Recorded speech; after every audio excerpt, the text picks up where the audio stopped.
Text 19. Sagosho dartarastranam hridayani vidarayat nabascha pritivim chaiva tumulo bhyanunandayan. The hearts of the sons of Dhritarashtra were shattered as a tumultuous sound reverberated throughout the sky and on the land. Anuvritti commentary by Jagad, Swami, Bhakti, Gaurava, Narasingha, Maharaja. At the outset of the Kurukshetra war, Duryodhana made the classic military blunder of underestimating the strength of his adversary. Possibly blinded by his greed for the kingdom or by his long-standing hatred for his cousins, the Pandavas, he entered the engagement thinking that his enemy's strength was limited. Hate and greed are certainly poor allies of judgment, usually resulting in wrong decisions and the senseless loss of life. No better examples in modern times need be cited than that of the wars in Vietnam, Iraq, and Afghanistan, wherein underestimating the will of the people has led to the loss of millions of innocent lives. The classic commentators on Bhagavad Gita have all pointed out the blunder of Duryodhana at Kurukshetra. Particularly, it has been mentioned that Duryodhana failed to recognize that when Sri Krishna, the Supreme Person, was there to advise Arjuna, that Arjuna would be a most formidable opponent. History has shown us that wars are fought out of greed, hatred, or religious prejudice. It is simply a convenience to think that God is on our side. The idea that God is on our side is certainly a comforting thought and has accompanied men into almost every war that we know of since the rise of Abrahamic religions. However, the problem has always been that in all these conflicts, both sides assume the manner of righteousness, declaring God wills it. This is sometimes called the theology of convenience.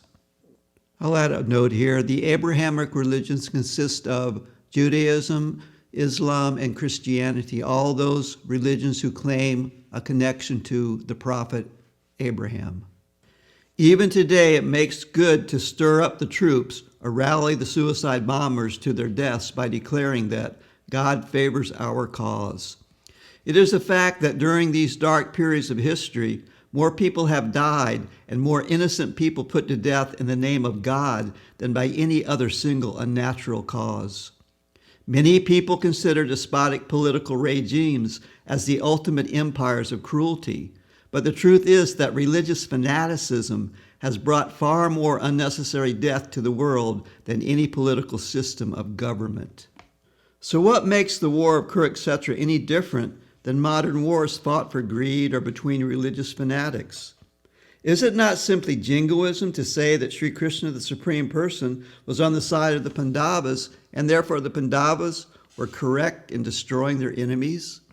The difference is that Kurukshetra was not fought because one side had a different religious ideology than the other. Kurukshetra was a fratricidal war, a family feud brought on by human faults, greed for sovereignty, failure in duty, envy, family attachment, and falsely identifying the body as the self. But unlike any other war in history, Kurukshetra would record a profound lesson for the benefit of all future generations. The lesson was taught by Sri Krishna in the form of Bhagavad Gita, a lesson that would enable humanity to overcome its mundane shortcomings, become established in transcendence, and attain self-realization. I'll add a note here. Sometimes a person will come home from a war, maybe Vietnam or Afghanistan, and they'll declare that I went to the war and God saved me. God was on my side. But the fact is sometimes an atheist will go to war and they'll come home, yet a very religious person will be killed. So does that mean that God killed the religious person and saved the atheists? No. Who is killed in war and who comes home has to do with karma and the person's karma. And this will be explained, karma will be explained in this book, Bhagavad Gita.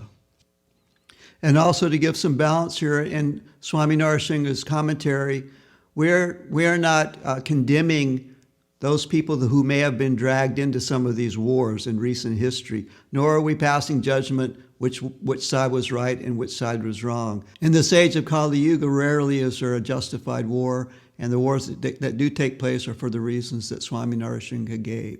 But again, we do not pass judgment on those who may have been dragged into them. Verse 20, Atavyaspitam dristva dartarastram kapidvajaha praviti shastra sampate danar ujamya pandavaha rishikesham tadavakyam idam aha mahipate. Speaking to Dhritarashtra, Sanjaya said, O Emperor, just as the war was about to commence, Arjuna, whose chariot was decorated with the banner of Hanuman, observing your sons poised for battle, took up his bow and spoke to Hrishikesh, Sri Krishna, the master of the senses, as follows. Text 21-22. Arjuna uvacha sinayor ubayor madhye ratam stapayam echuta yavadetam niriksheham yodel kaman avastitan karmaya sahayodavyam asmin rana samujame. Arjuna said, O infallible one, Achyuta, place my chariot between both armies so that I may look upon the soldiers that I must do battle with.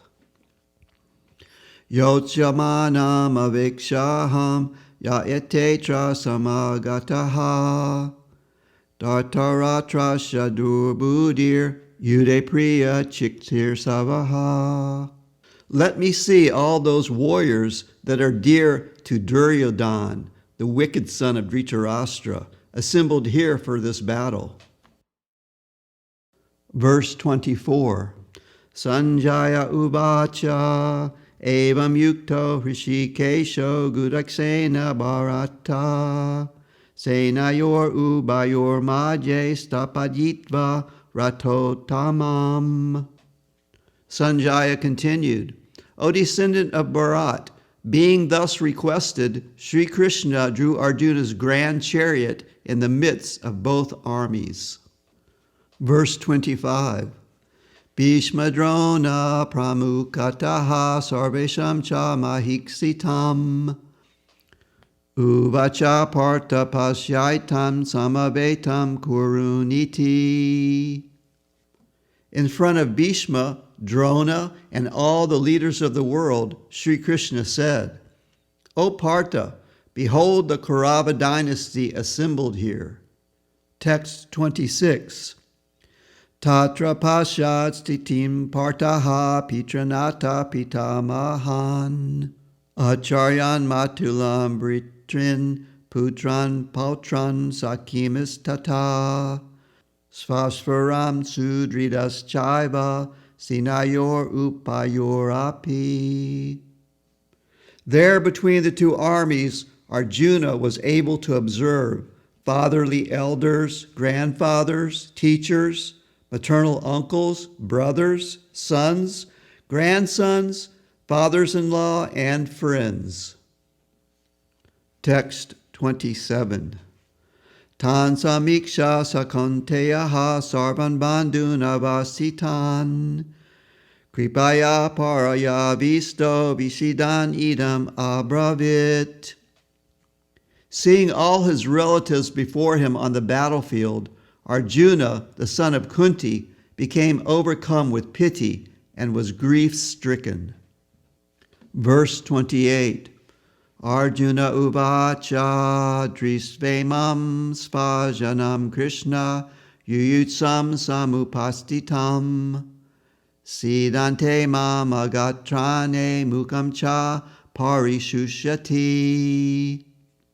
Arjuna said, O Krishna, seeing all my relatives assembled here and preparing for battle, the strength drains from my limbs and my mouth becomes parched. Anuvritti commentary by Srila Narasingha Maharaj.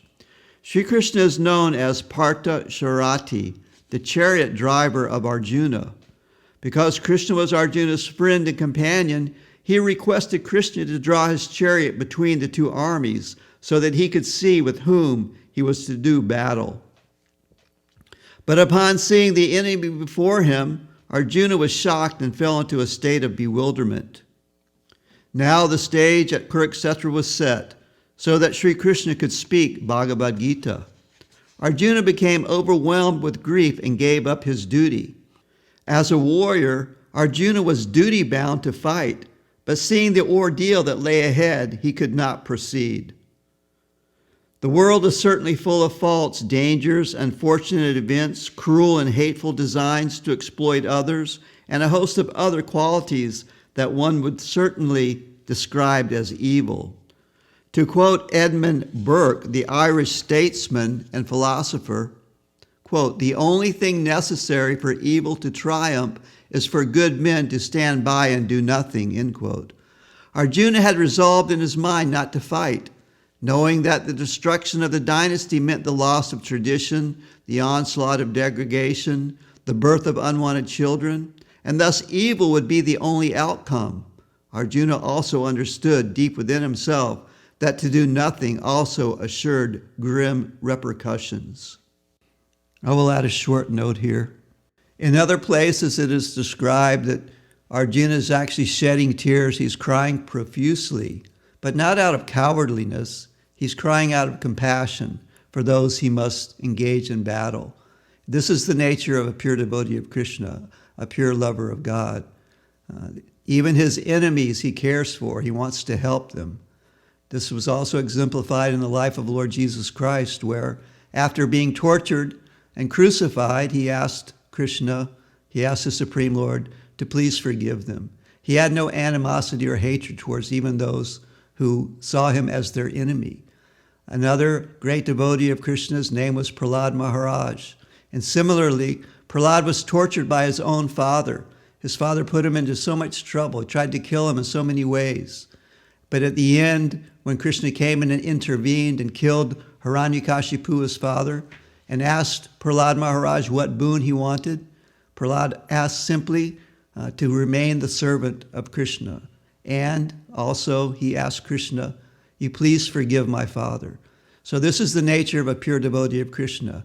They are overflowing with love. Their love is so intense that it's unimaginable for an ordinary being to comprehend how much love is within the heart of a pure devotee of Krishna, because they are very, very close to Krishna.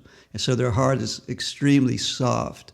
So Arjuna at this point, he's bewildered because he knows he must engage in battle with his own family members, but he does not want to cause them any pain or any suffering.